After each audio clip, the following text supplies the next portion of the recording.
जय हिंद। आपका फिर से अपने YouTube चैनल लक्ष्य साथी पर स्वागत है। इसके अंदर हम देखेंगे भारतीय संविधान की अनुसूचियाँ आपको देखकर लग रहा होगा कि यहाँ पर हम पूर्ण रूप से कंप्लीट रूप से यहाँ पर देखने का प्रयास करेंगे।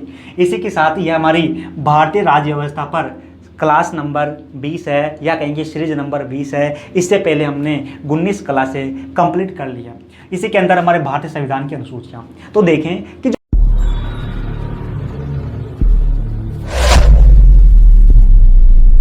तो भारत का संविधान जब बनाया गया या कहें कि भारतीय मूल संविधान में 8 अनुसूचियाँ थी, लेकिन बाद के समय में संशोधन करके इनके अंदर और अनुसूचियाँ जोड़ी गई। तो वर्तमान जो भारत का संविधान है, इस वर्तमान भारतीय संविधान में 12 अनुसूचियाँ हैं, जबकि मूल संविधान में केवल 8 अनुसूचियाँ थी। बाद में संशोधन करके 4 अनुसूचियाँ और जोड़ी गई।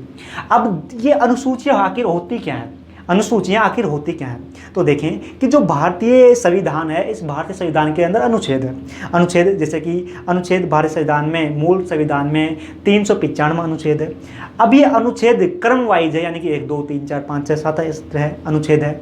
तो प्रत्येक अनुच्छेद अलग टॉपिक पर बात करता है। लेकिन जो हमारी अनुसूचियाँ हैं, ये अनुसूचियाँ जो कि एक प्रॉपर टॉपिक पर हमारी बात करती है। जैसे कि देखें कि जो हमारे संविधान की प्रथम अनुसूची है, हमारे संविधान की जो प्रथम अनुसूची है, इस प्रथम अनुसूची में संविधान का अनुच्छेद नंबर 1 और 4 मिलाकर एक अनुसूची बना दी गई। यह अनुसूची जो कि हमारी स्पष्ट है, यानी कि संविधान का जो अनुच्छेद, भारतीय संविधान का अनुच्छेद नंबर 1 और अनुच्छेद नंबर 4 को मिलाकर जो कि भारतीय संविधान की प्रथम अनुसूची बना दी गई है। यानी कि कहने का मतलब है जो हमारे भारतीय संविधान की अनुसूची जो कि अंत में दी गई है। तो देखें कि जो भारतीय संविधान की जो अनुसूचियां हैं, तो इनके अंदर जो प्रथम अनुसूची है, प्रथम जो अनुसूची है भारतीय संविधान की, जो प्रथम अनुसूची है, इस प्रथम अनुसूची के अंतर्गत राज्यों के नाम, यानी कि जो राज्य है हमारे देश के जितने भी राज्य हैं, उन राज्यों के नाम, इसी के साथ देखें कि राज्यों के नाम, इसी के साथ राज्यों का जो क्षेत्राधिकार, राज्यों का नाम और राज्यों का क्षेत्राधिकार, यानी कि भाई जो हमारे देश के राज्य हैं, उन राज्यों का नाम,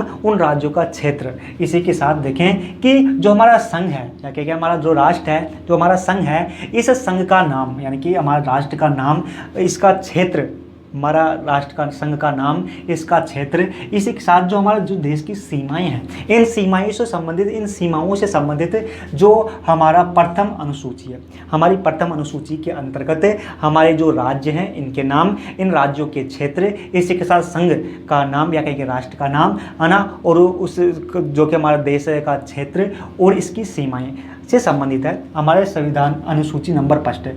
अब इसके बाद में हमारे संविधान की अनुसूची 2।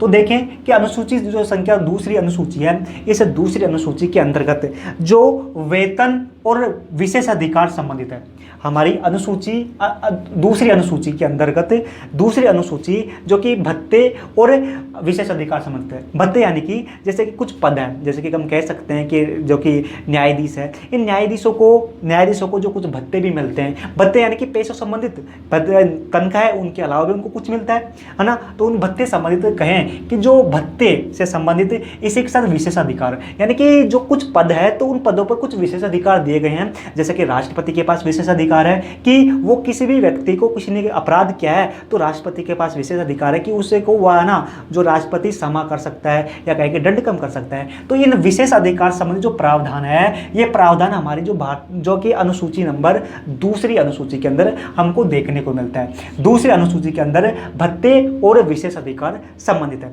इसी के साथ इनको हम देखेंगे बाद में, क्योंकि पहले हम मोटे तौर पर देख लेते हैं, है ना, मोटे तौर पर देख लेते हैं, बाद में इनको बारीकी से देखेंगे। इसी के साथ देखें कि जो हमारी संविधान की अनुसूची जो कि तीसरी अनुसूची है, तीसरी अनुसूची के अंतर्गत जो उम्मीदवार के जो विभिन्न पद जैसे कि सर्वोच्च न्यायालय, है ना, सर्वोच्च न्यायालय, महालेखा परीक्षक, कह सकते हैं निर्वाचित या कहीं राज्य विधानमंडल के सदस्य, है ना, राज्य विधानमंडल के सदस्य, संसद के सदस्य। तो जो विभिन्न पद है, अब विभिन्न पद, बहुत सारे पद हैं, जैसे कि राज्यसभा की सीटें, है ना, विभिन्न जो संसद के सदस्य या कहें कि महालेखा परीक्षक, न्यायालय न्यायाधीश, है ना, जो विभिन्न पद है, इन विभिन्न पदों को द्वारा, जो विभिन्न पद है इन विभिन्न पदों के द्वारा जो शपथ ली जाती है, शपथ ली जाती है, विभिन्न पदों के द्वारा जो शपथ ली जाती है, यानी कि जब आसीन होते हैं अपने पद पर तो ये शपथ लेते हैं, जो ये शपथ लेते हैं तो इन शपथ से संबंधित जो प्रारूप है या कहेंगे प्रक्रिया, प्रारूप है, शपथ से संबंधित जो प्रारूप है या कहेंगे जो प्रक्रिया है, इन प्रक्रिया को हमारी संविधान की अनुसूची नंबर 3, हमारे जो कि तीसरी अनुसूची के अंदर हमको देखने को मिलता है। अब इनको हम देखेंगे बाद में। इसी के साथ जो चौथी अनुसूची है, जो चौथी अनुसूची है, इस चौथी अनुसूची के अंतर्गत, चौथी अनुसूची के अंतर्गत जो राज्य है, जो हमारा राज्य है, यानी कि राज्य हमारे देश में के अंदर बहुत सारे राज्य हैं, है ना, वर्तमान में 28 राज्य हैं, तो ये राज्य, इसी के साथ जो केंद्र शासित प्रदेश है, केंद्र शासित प्रदेश है, यानी केंद्र शासित प्रदेश वर्तमान भारत में 8 केंद्र शासित प्रदेश है। जैसे कि हम कह सकते हैं कि जैसे कि केंद्र शासित प्रदेश है, जैसे कि हम दिल्ली कह सकते हैं, इसी के साथ पांडिचेरी कह सकते हैं, यानी जो जितने भी केंद्र शासित प्रदेश है, यानी कि राज्य और केंद्र शासित प्रदेश, राज्य और केंद्र शासित प्रदेशों के लिए राज्यसभा केंद्र एवं राज्य है हमारे राज्य है, इसके साथ केंद्र शासित प्रदेश है, इन केंद्र शासित इन दोनों के लिए राज्यसभा के लिए सीटों का आवंटन करना कि भाई इस राज्य के अंदर कितनी सीटें, इन केंद्र शासित प्रदेशों के लिए कितनी सीटें। तो ये जो राज्यसभा यानी कि हमारी संसद है, संसद के अंदर 2 सदन होते हैं, लोकसभा और राज्यसभा। अब जो राज्यसभा के सदस्य है ना, जो कि यहाँ ही राज्यों से आते हैं, इसी के साथ जो कि केंद्र शासित प्रदेश से आते हैं, तो इस चौथी अनुसूची के अंदर मुख्य रूप से यही है कि राज्य और केंद्र शासित प्रदेशों के लिए राज्यसभा के लिए सदस्यों का आवंटन करना, या कहेंगे कहां से कितने सदस्य आएंगे, इससे संबंधित जो अनुसूची है, अनुसूची नंबर 4 है। इसी के साथ जो अनुसूची 5वीं अनुसूची है, जो 5वीं अनुसूची है, इस 5वीं अनुसूची के अंतर्गत, जो 5वीं अनुसूची है, इस 5वीं अनुसूची के अंतर्गत अनुसूचित एवं जनजाति क्षेत्र, यानी कि अनुसूचित क्षेत्र, इसी के साथ जो जनजातीय क्षेत्र है, यानी कि भील वगैरह, ऐसे जो जनजातीय क्षेत्र है या कहेंगे आदिवासी क्षेत्र है, जो जनजातीय क्षेत्र है, इन क्षेत्रों के अंदर प्रशासन किस प्रकार किया जाएगा, किस प्रकार का प्रशासन होगा, या कहें कि अनुसूचित एवं जनजातीय क्षेत्रों में प्रशासन किस प्रकार किया जाएगा, इसके संबंध में हमारी 5वीं अनुसूची में बताया गया है। इसी के साथ देखें कि जो 6ठी अनुसूची है, 6ठी अनुसूची के अंतर्गत असम, जो हमारा पूर्वोत्तर राज्य है असम, इसी के साथ मेघालय, जो कि मेघालय, त्रिपुरा और मिजोरम, असम, मेघालय, त्रिपुरा, मिजोरम, जो कि पूर्वोत्तर राज्य हैं, है ना, जो कि पूर्वोत्तर राज्य हैं। इन राज्यों के अंतर्गत जो जनजातीय क्षेत्र है, इन राज्यों के अंतर्गत जो जैसे कि असम में मेघालय, त्रिपुरा, मिजोरम, इन राज्यों के अंदर जो जनजातीय क्षेत्र है, इन जनजातीय क्षेत्रों के अंदर जो प्रशासन किस प्रकार का होगा, इसके बारे में बताया गया हमारी 6ठी अनुसूची के अंतर्गत। इसी के साथ देखें कि जो 7वीं अनुसूची है, जो संविधान की 7वीं अनुसूची है, इस 7वीं अनुसूची के अंतर्गत जो संघ सूची यानी कि जो कि केंद्र की सूची, यानी केंद्र हमारे जो देश की सूची, संघ सूची, इसी के साथ राज्य सूची, यानी कि जो संघ सूची यानी कि जो केंद्र से संबंधित विषय हैं, इसी के साथ राज्य सूची यानी कि जो राज्य से संबंधित विषय है, केंद्र सूची, राज्य सूची, इसी के साथ समवर्ती सूची। अब ये समवर्ती सूची केंद्र और राज्यों के दोनों के पास, केंद्र और राज्य दोनों के विषय है ना भाई। संघ सूची में केंद्र, राज्य सूची में राज्यों के विषय, इसे समवर्ती सूची में केंद्र और राज्य दोनों, है ना। इनके संदर्भ में राज्य एवं केंद्र के अंदर शक्ति का बंटवारा, यानी कि कहने का मतलब भाई इनके मध्य संघ सूची, राज्य सूची और समवर्ती सूची, तो इनके मध्य जो कि शक्तियों का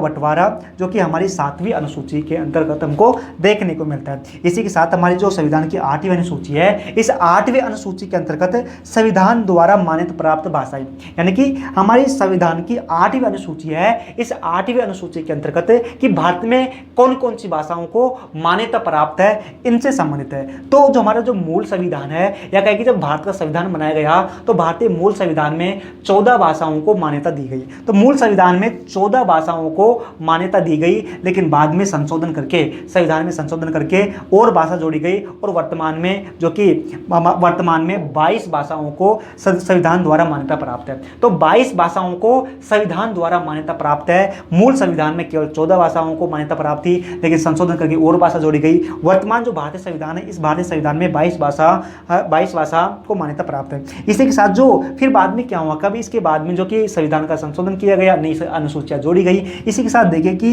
एक नवी अनुसूची है। इस नवी अनुसूची के अंदर कि पहले है ना जो कि संविधान का संशोधन नवी अनुसूची है, इस नवी अनुसूची के अंदर भूमि सुधार एवं जमींदार प्रणाली की वनमूलन से संबंधित है ना कि भाई जो बड़ी बड़ी जमींदार होते थे, बड़ी जमींदार होते थे, उनके पास उनके अधिकार होते थे, है ना, लेकिन ठीक नहीं था क्योंकि जो सामान्य जनता थी इसके लिए ये अच्छा नहीं था क्योंकि उनकी जो बड़ी बड़ी भूमि थी तो कहीं ना कहीं ये देश के लिए हानिकारक था। इसलिए जो भूमि सुधार है, भूमि सुधार यानी कि भूमि सुधार और जमींदारी प्रणाली, भूमि सुधार जमींदारी प्रणाली है ना, जो कि जिसके पास बड़ी बड़ी जमीन होती है, जमींदारी प्रणाली के उन्मूलन से संबंधित राज्य एवं संसद के अधिनियम कि भाई जो संसद है, जो राज्य है, इसके साथ जो संसद है, ये जो कि भूमि सुधार एवं जो जमींदार प्रणाली के अंदर वनमूलन यानी कि इनमें सुधार करने के लिए इनसे संबंधित जो अधिनियम है, ये संविधान की अनुसूची 9 के अंदर हमको देखने को मिलता है। इसी के साथ जो हमारी संविधान की अनुसूची 10 है, अनुसूची 10 के अंदर दल बदल यानी कि किसी एक विशेष दल से खड़ा हुआ और चुनाव जीता, लेकिन बाद में ये बदल जाता है, किसी दूसरे पार्टी में चला जाता है, तो इसको हम कहते हैं दल बदल। यानी कि विशेष जो कि पार्टी से चुनाव जीता, बाद में दूसरी पार्टी में चला गया, तो इसको दल बदल हम कह सकते हैं। सामान्य रूप से हम दल बदल कह सकते हैं। तो ये दल बदल जो कि 10वीं अनुसूची है, 10वीं अनुसूची में दल बदल के आधार पर संसद और विधानसभाओं के सदस्यों के बारे में उपबंध, यानी कि भाई दल बदल संबंधित जो राज्य के अंदर जो विधानसभा है, इसके साथ जो संसद है, इसके अंदर जो दल बदल से संबंधित जो उपबंध है, तो ये हमारे 10वीं अनुसूची में दिए गए। इसी के साथ जो संविधान की जो 11वीं अनुसूची है, संविधान की जो 11वीं अनुसूची है, इस 11वीं अनुसूची की जो पंचायत है, जो हमारी जो पंचायत होती है, जिलों के अंदर जो पंचायत होती है, इन पंचायतों की शक्तियां संविधान की अनुसूची नंबर 11 में पंचायती की शक्तियां, इसी की भाई पंचायत के पास क्या क्या शक्तियां होगी, इसी के साथ पंचायत की क्या क्या जिम्मेदारियां हैं, पंचायत की क्या क्या जिम्मेदारियां हैं, इनसे संबंधित हमारे संविधान की अनुसूची नंबर 11 है। अनुसूची नंबर 11 के अंतर्गत जो संविधान की अनुसूची 11 है, अनुसूची 11 के अंतर्गत जो कि पंचायत, इन पंचायतों की शक्तियां, कि इनके पास कौन कौन सी शक्तियां हैं, इसी के साथ जो इनके क्या क्या जिम्मेदारी है, क्या क्या करेगी, इनसे संबंधित जो कि हमारे संविधान की अनुसूची 11 में है। अब जो ये हमारी है पंचायत है, इन पंचायतों के पास जो कि 29 विषय हैं, पंचायतों के पास 29 विषय हैं। इनको जो पंचायत है, इनको इसको पंचायत जो राज्य व्यवस्था है, इसको 74वें संविधान संशोधन के द्वारा जो कि 1992 में हुआ था, इस 73वें संविधान संशोधन के द्वारा जो कि 1992 में हुआ था, इनसे जोड़ा गया। इसी के साथ जो भारतीय संविधान की अनुसूची नंबर 12 है, इस 12 में जो न्यायपालिका है, जो कि नगर पालिका है, यानी कि गाँव के अंदर तो पंचायत होती है और जो नगर होते हैं यानी कि सिटी नगर, तो इन नगरों के अंदर नगर पालिका होती है। तो नगर पालिका के पास कौन कौन सी शक्तियां होगी, इसी के साथ इन नगर पालिका की क्या क्या जिम्मेदारियां होगी, इनसे संबंधित 18 विषय जो कि हमारी जो कि भारतीय संविधान की 12वीं अनुसूची के अंदर देखने को मिलता है। यानी कि जो पंचायत है, पंचायत के पास 29 विषय हैं, इसी के साथ जो नगर पालिका है, इनके पास 18 विषय हैं। इसी के साथ जो नगर पालिका है, ये भी हमारे संविधान के जो कि 1992 में संविधान में संशोधन हुआ, 74वां संविधान संशोधन के द्वारा इसको जोड़ा गया। इसी के बाद में देखें कि जो दूसरी अनुसूची है ना, तो हमने मोटे तौर पर देखा। अब जो दूसरी अनुसूची है, दूसरी अनुसूची के अंदर भत्ते, विशेषाधिकार संबंधित प्रावधान है। अब ये भत्ते विशेषाधिकार संबंधित किससे हैं, जैसे कि राष्ट्रपति के भत्ते विशेषाधिकार, इसी के साथ राज्य के राज्यपाल के विशेषाधिकार, लोकसभा के अध्यक्ष और उपाध्यक्ष के भत्ते और विशेषाधिकार, इसी के साथ राज्यसभा के सभापति और उपसभापति के भत्ते और विशेषाधिकार, राज्य विधानसभा के अध्यक्ष और उपाध्यक्ष के भत्ते और विशेषाधिकार, इसी के साथ जो राज्य के अंदर जो विधान परिषद है, इस विधान परिषद के सभापति और उपसभापति के भत्ते और विशेषाधिकार, इसी के साथ सर्वोच्च न्यायालय के न्यायाधीश के भत्ते और विशेषाधिकार, और उच्च न्यायालय के जो न्यायाधीश है, यानी कि राज्यों के अंदर जो उच्च न्यायालय हैं, इनके न्यायाधीशों के भत्ते और विशेषाधिकार। इसी के साथ देखें कि जो कि शपथ लेते हैं, जैसे कि तीसरी अनुसूची के अंदर जो कि उम्मीदवार है द्वारा ली जाने वाली शपथ प्रक्रिया, यानी कि किस प्रकार की वो शपथ लेंगे, तो ये उम्मीदवार है कि संघ के मंत्री, यानी कि जो हमारा संघ है इसके मंत्री, संसद के सदस्य, सर्वोच्च न्यायालय के न्यायाधीश, भारत का निर्वाचक और महालेखा परीक्षक, इसी तरह राज्य मंत्री और संसद राज्य विधानमंडल के निर्वाचित अभ्यर्थी है ना। इसी के साथ हमेशा राज्य विधानमंडल के सदस्य, उच्च न्यायालय के न्यायाधीश, उच्च न्यायालय के न्यायाधीश, इनसे संबंधित जो कि शपथ से संबंधित यहाँ पर देखने को मिला है। तो यहाँ पर जैसे कि प्रथम अनुसूची के अंतर्गत अनुच्छेद नंबर 1 और 4 को रखा गया है। इसी प्रकार जो अनुसूची नंबर दूसरी है इसके अंदर इन अनुच्छेदों को रखा गया है, अनुच्छेद आना। और जो अनुसूची नंबर तीसरी है उसके अंदर ये इन अनुच्छेदों को रखा गया है। इसी के साथ जो अनुसूची जो कि ये क्या है, अनुसूची नंबर चौथी है, इसके अंदर अनुच्छेद नंबर 4 और 80 को रखा गया है। अनुसूची नंबर जो 5 को अनुच्छेद नंबर 244 रखा गया है। अनुसूची नंबर जो 6 है इसके अंदर 244 275 अनुच्छेद रखा गया है। इसी के साथ फिर जो 7वीं अनुसूची है इसके अंदर 246 अनुच्छेद रखा गया है ना, अनुच्छेद 246वां अनुच्छेद रखा गया है। इसी के साथ जो अनुसूची नंबर 8 है इसके अंदर 344 व 351 अनुच्छेद रखा गया है। इसी के साथ जो अनुसूची 9 है इसके अंदर 31 ख अनुच्छेद रखा गया है। इसी के साथ हमने देखा कि जो अनुसूची नंबर 11 है, अनुसूची नंबर 11 में अनुच्छेद नंबर 102 और 191 देखने को मिलता है। इसी के साथ अनुसूची नंबर जो 11 है इसके अंदर अनुच्छेद नंबर 243 6 देखने को मिलता है। और अनुसूची नंबर जो 12 है इसके अंदर 243 ब। ये ज़्यादा महत्वपूर्ण नहीं है, लेकिन हमने जो देखा ये सभी महत्वपूर्ण है। तो फिर मिलते हैं। जय हिंद। अगली क्लास में कैसा लगा बताना, यहाँ इससे बाहर आपको कुछ भी नहीं आने वाला। फिर मिलते हैं। जय हिंद।